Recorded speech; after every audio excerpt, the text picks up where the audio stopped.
अभी ये राम मंदिर बना था, राम मंदिर के अंदर सुप्रीम कोर्ट ने जब इनका प्रमाण माना था कि भाई आप ऐसा प्रमाण लाइए जो तथ्य के रूप में, सबूत के रूप में कोर्ट मानता है। राम जी के जो लव और कुश दो लड़के थे, और लव और कुश का वंश जो लव का सिसोदिए और कुश का कच्छा वंश जो जयपुर में, अगर उनका उन्होंने कहा डीएनए जांच करवा लीजिए, इनका डीएनए सेम होगा। और लव कुश की जो वंशावली मिला करके चित्तौड़ के जो महाराणा राणा प्रताप उनके वंशज है, और उनका रामचंद्र जी से मिलान करके बता दिया कि इतनी पीढ़ी हुई है, इतने हुए हैं और इतने वर्ष हुए हैं, इनके वंशज यहाँ निवास करते हैं। एक सबूत के तौर पर, तथ्य के तौर पर राम मंदिर का फैसला में काफ़ी बड़े पन्नों की एक फाइल बनी थी, और आज भी ये आप किसी से भी पूछ ले वहाँ जा करके, वो भारत के अंदर पता ही नहीं है। आज पर 80% लोगों को पता नहीं है कि डिंगल और पिंगल कोई भाषा थी या है। मैं मीडिया की तरफ से भी जम्बसार मीडिया का धन्यवाद करता हूँ कि आज देश आज़ाद होने के बाद पहली बार जम्बसार मीडिया एक हमारे पास आकर के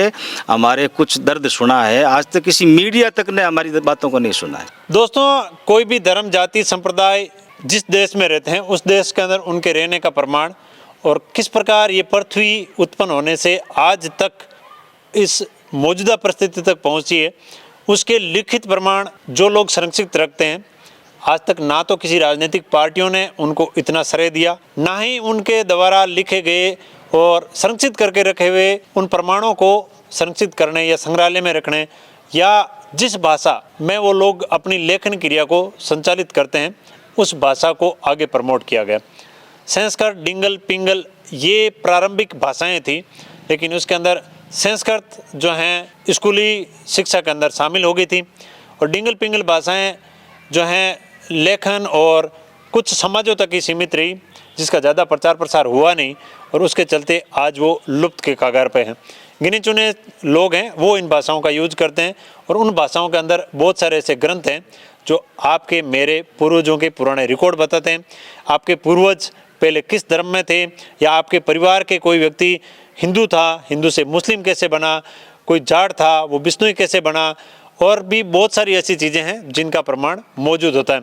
या आपके धर्म या संप्रदाय के लोगों ने बहुत बड़ा कोई काम किया, जैसे अगर मैं उदाहरण दूं, जोधपुर क्षेत्र के आसपास खजड़ली का जो खडाना था, उस खडाने में कौन लोग कहाँ के रहने वाले थे, उनका भाई कौन था, उनका पति कौन था महिला का, उस पुरुष का पिता कौन था जो शहीद हुआ था, ये प्रमाण इन लोगों के पास प्राप्त होते हैं, और जो बहुत बड़े सबूत के रूप में कई जगह पे काम लिए गए। लेकिन सरकारों ने आज तक इन लोगों को ना तो इनके ग्रंथों की अहमियत समझी, और ना ही इनको संरक्षित करने का कोई बड़ा प्रयास किया। तो आज मैं आया हूँ जोधपुर जिले के छोटे से गांव बावड़ी तहसील का मेलाना गांव है, जो पहाड़ी की तलहटी के बीच में बसा हुआ ये गांव अपने आप में एक बहुत ही सौंदर्यता को लेकर बसा हुआ है।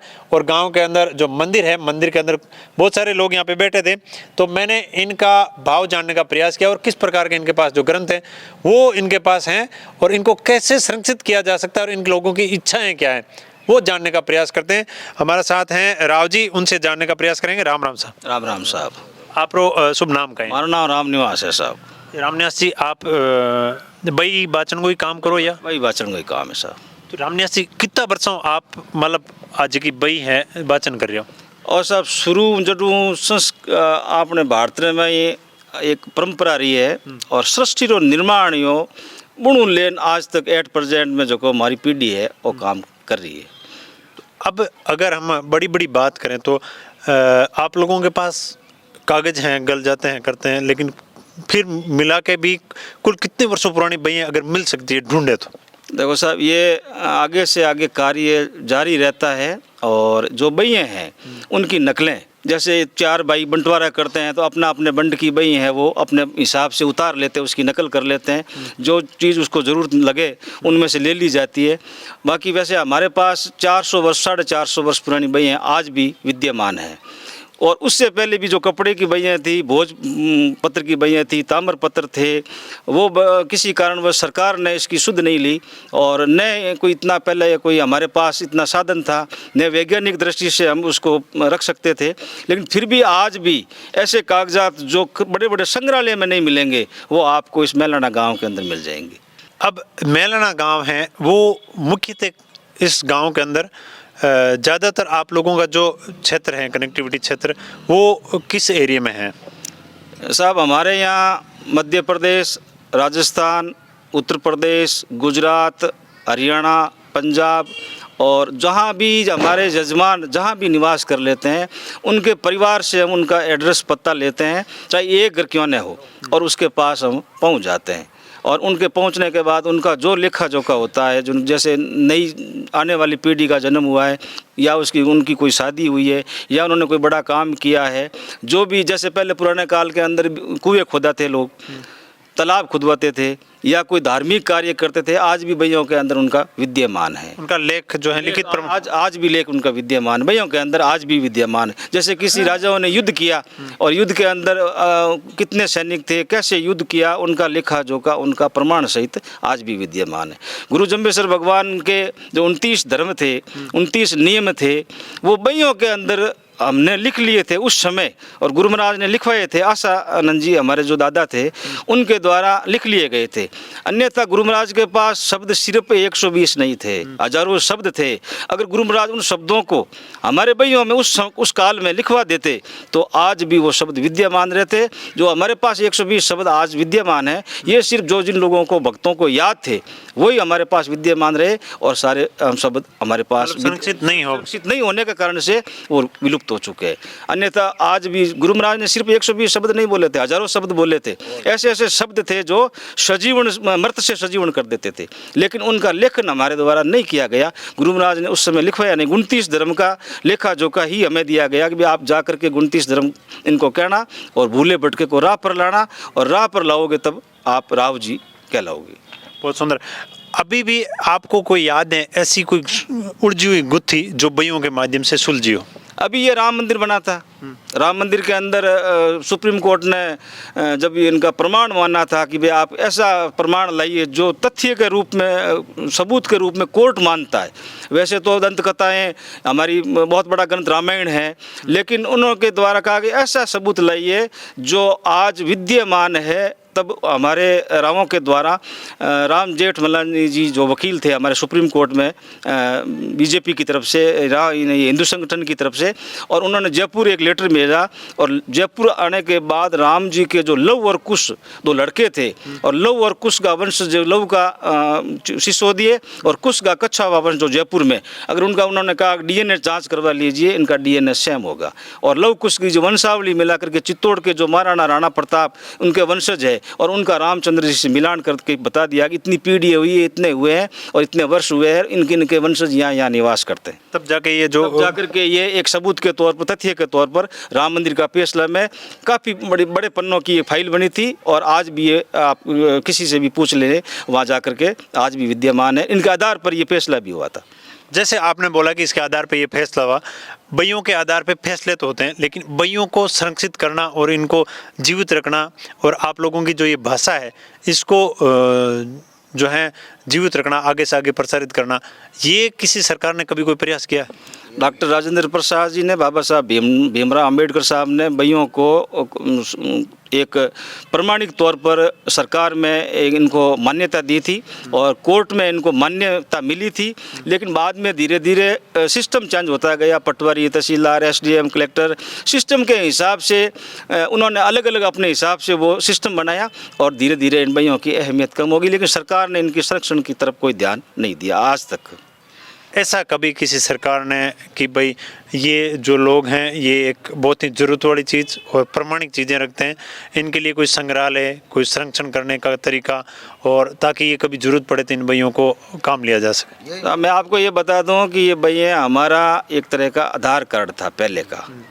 जो आज विद्यमान आधार कार्ड की जो अहमियत है, आजकल आधार कार्ड के बिना कुछ भी नहीं होता, उसी प्रकार ये भैया पहले थी आधार कार्ड। एक जाति का प्रमाण पत्र होता था। आजकल जैसे हम जाति प्रमाण पत्र बनवाते हैं, जाकर के बच्चे जब कोई भी नौकरी में जाते हैं तो जाति प्रमाण पत्र बनवाते हैं, उस समय का एक जाति प्रमाण पत्र था, और लोग इनको जाति प्रमाण पत्र के रूप में काम लेते थे। जब किसी के रिश्ते में, पहले क्योंकि नौकरियों का तो सिलसिला था ही नहीं, देश आज़ाद होने के बाद हुआ, ये जाति प्रमाण पत्र भी बाद में हुआ, आरक्षण की बाद में हुआ। लेकिन कभी भी हमारे ज़रूरत पड़ जाती कि कौन सा बंदा किस जाति से बिलोंग करता है और उसका कहाँ का निवास है, उसके भाई बंधु, उसके परिवार के लोग कहाँ रहते हैं, तो इस भैयों के आधार पर उनके रिश्ते होते थे, उन भैयों के आधार पर उनकी मान्यता होती थी, और वो बंदा इस भैयों के आधार से ही सब कुछ जाति का एक अपना प्रस्तुत करता था प्रमाण पत्र। अब अगर जैसे राजनेता हैं तो वोट मांगने आएंगे और बहुत सारे वोट भी हैं आपके गांव में जिस हिसाब से एक ही जाति के, तो आप किस प्रकार की जो है राजनेताओं को या जिसकी भी सरकार बने उसको किस प्रकार की मांग रखना चाहोगे कि ये जो ग्रंथ है इनका संरक्षण हो? देखिए, हमारे तो पूरे समाज के अंदर समस्त पार्टियों के जो नेता है वो सिरमौर है। और सभी को हम बड़ा हार्दिक दिल से है। लेकिन हमारे सिर्फ ये थोड़ा सा दिल के अंदर ये ठेस पहुंच रहा है कि इतने वर्ष हो गए भारत को आज़ाद होने के बाद भी, लेकिन आज तक इन जो एक भारत का एक प्राचीन एक ये जो स्तंभ है उनका कभी सुध नहीं लिया। ये हमें बड़ी थोड़ा सा ठेस पहुँचती। वैसे हम लोग जाते हैं, यजमानों द्वारा बड़ा खूब मान सम्मान होता है, जहाँ कहीं भी जाते हैं वहाँ मान होता है, सम्मान होता है, लेकिन फिर भी सरकार की तरफ से कभी भी इनको आगे लाने का प्रयास नहीं किया। हम ये सरकार से अब हम लोग ये चाहते हैं कि ये इन भाइयों को संरक्षित किया जाए, इनको कैसे आगे बढ़ाना है, इनके लिए योजनाएं बनाई जाए, इनकी एक एकेडमी बनाई जाए, इनका एक कमेटी बनाई जाए, इसके ऊपर ध्यान दिया जाए। अन्यथा धीरे धीरे आने वाली पीढ़ी है ये लुप्त की ओर चली जाएगी। और ये सिस्टम ही लगभग, क्योंकि आजकल जो बाहर जाना रहना करना ये सब सिस्टम आने वाली पीढ़ी के लिए थोड़ा मुश्किल हो जाएगा। सरकारों ने सुध नहीं ली, लेकिन इनकी जो बइये हैं वो बहुत जगह पे सरकारों ने और कोर्ट ने कई जगह पे सबूत के तौर पर इस्तेमाल ज़रूर किए। ये एक बहुत बड़ी दुविधा की बात है कि जिनके पास जो संग्रह हैं उसको संरक्षित नहीं किया जाता, लेकिन उस संग्रह को सबूत के तौर पर काम तो लिया जाता है। एक मेरा और सवाल है कि आप लोग जब जजमान के घर जाते हैं तो आवभगत भी होती है, लेकिन वो कौन से शब्द होते हैं जिससे जजमान का आप मान सम्मान करते हैं?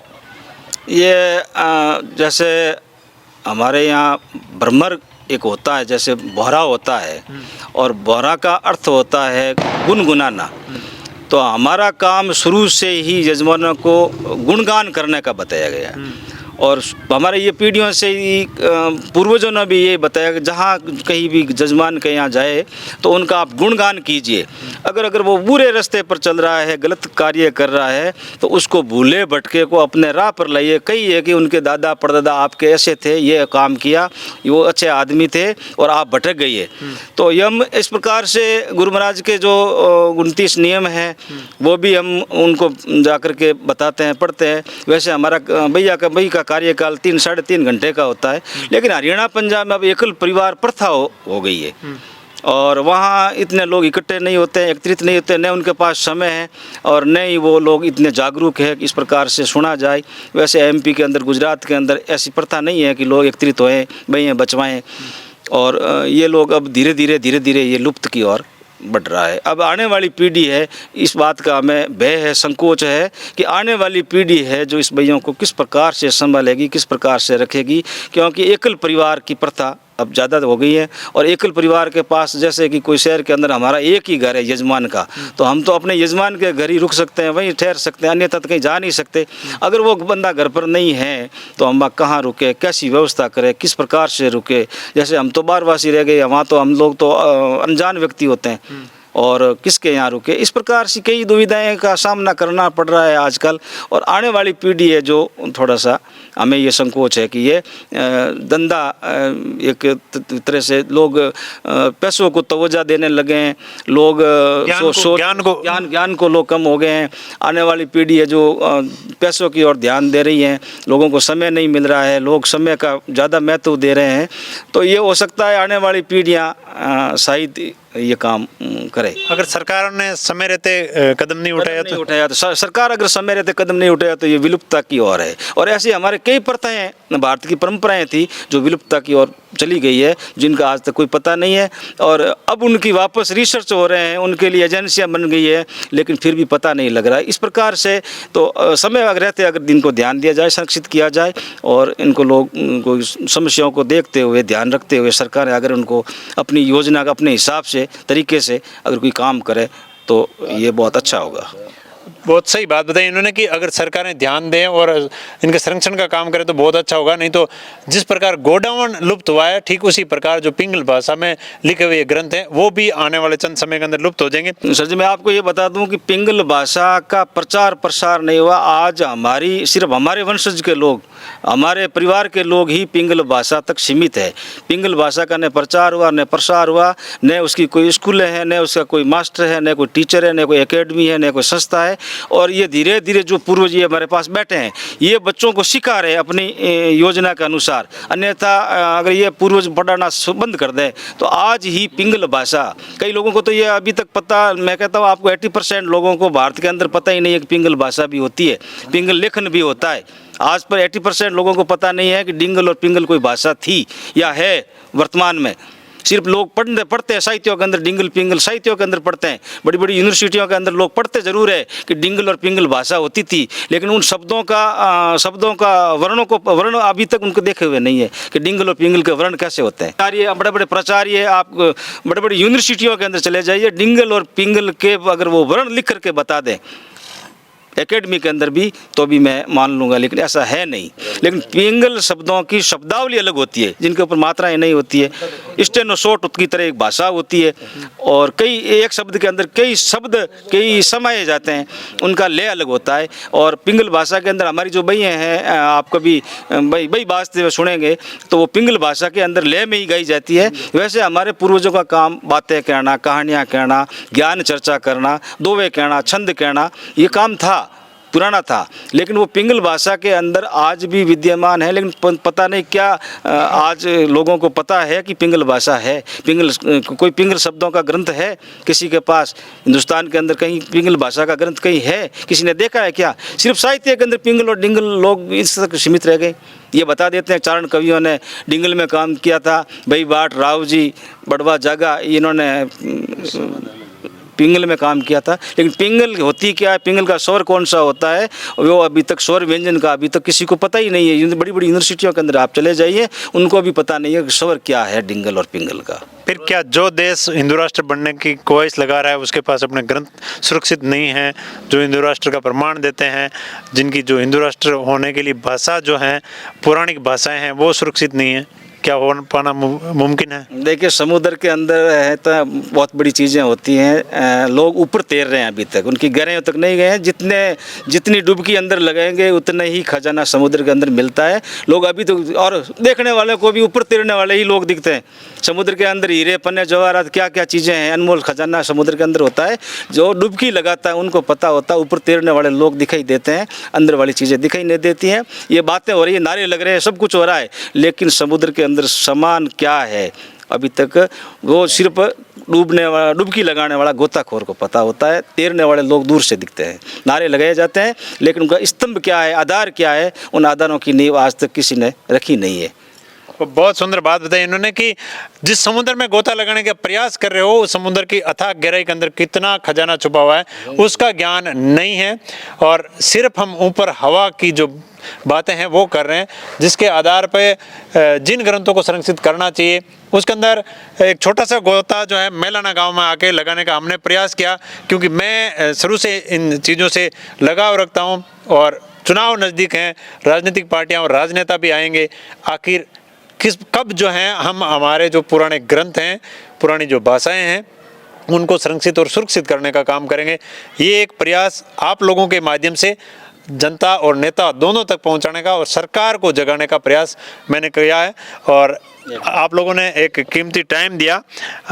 एक चीज़ जो है और कहना चाह रहे हैं, मैं मीडिया की तरफ से भी जम्बसार मीडिया का धन्यवाद करता हूं कि आज देश आज़ाद होने के बाद पहली बार जम्बसार मीडिया एक हमारे पास आकर के हमारे कुछ दर्द सुना है। आज तक किसी मीडिया तक ने हमारी बातों को नहीं सुना है। मैं आपका धन्यवाद, तहे दिल से धन्यवाद करूंगा समस्त राव समाज की तरफ से कि एक जम्बसार मीडिया ने आकर के हमसे पूछा कि आपका क्या दर्द है। अन्यथा आज तक किसी मीडिया ने ये आकर के नहीं पूछा कि आप कौन है, क्या है, आपकी भाषा क्या है और आप कहाँ तक है, कहाँ नहीं तक है। तो मैं आपका तहे दिल से धन्यवाद करता हूँ जमसार मीडिया का। बहुत बहुत धन्यवाद। जिस हिसाब से मेरा बहुत लगाव था कि ये जो पुराने ग्रंथ हैं, जो पुरानी चीज़ें हैं, उनका संरक्षण जरूर होना चाहिए, क्योंकि जब आप और हम बुजुर्ग हो जाएंगे या हम जब ये संसार छोड़ के चले जाएंगे, जो हमारी आने वाली पीढ़ियां हो वो कम से कम ये तो बोले कि हमारे पूर्वज थे, उनके पास ये चीज़ें थी, ये इस प्रकार जीते थे, उनके पुराने रिकॉर्ड थे वो इस प्रकार के थे। पढ़े लिखे ये जरूरी नहीं है, लेकिन उनके पास ऐसे सबूत तो होने चाहिए जो ये बता सके कि ये भारत कितना महान था और उसकी महानता के सबूत क्या थे। तो मैं आपका फौजी भाई यही बात आपको बताने का प्रयास किया, और मुझे पूर्ण आशा है कि आप लोग भी ये वीडियो शेयर करके लोगों को बताएंगे कि इन ग्रंथों की और इन ग्रंथों को संरक्षित करके रखने वाले लोगों की हम कदर करें, जिससे हमारे देश को जो है एक नया पहचान जो है वो बना रहे और इसके जो सबूत है, प्रमाण है, वो भी संरक्षित और सुरक्षित रहे। मैं आपका फौजी भाई फिर आ जाऊँगा, तब तक के लिए जय हिंद, जय भारत।